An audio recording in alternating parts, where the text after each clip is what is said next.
সত্যিই অসাধারণ। নারিকেল গাছ জুড়ে কেবল বাবুই পাখির বাসা ঝুলে আছে। দেখলেই যেন মন জুড়িয়ে যাচ্ছে, মনে হচ্ছে সারাক্ষণ বসে দেখি বাবুই পাখির বাসা।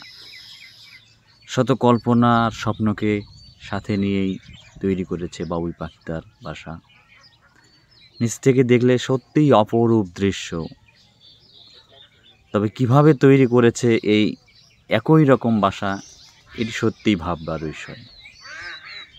মানুষ নিজ হাতে তার যে ঘরবাড়ি তৈরি করতেও অনেক রকম হয়ে যায়, কিন্তু বাবুই পাখির বাসা সারা জীবনই দেখে আসছি এরকম, অনেক সুন্দর লাগে দেখতে। তবে বাবুই পাখিরা মূলত তাল গাছে বাসা বাঁধে, আর ক্রমেই তাল গাছ কমে যাওয়ায় তাদের যে বাসার ধরন সেটি কিন্তু পরিবর্তন করতে হয়েছে। এখন দেখছি নারিকেল গাছেও তাদের যে বাসা থাকার জায়গা সেটি কিন্তু করছে। তবে বাবুই পাখিরা বছরে একবারই বাসা তৈরি করে, আর সে বাসায় অন্যবার ব্যবহার করে না, দেখতে পাচ্ছ।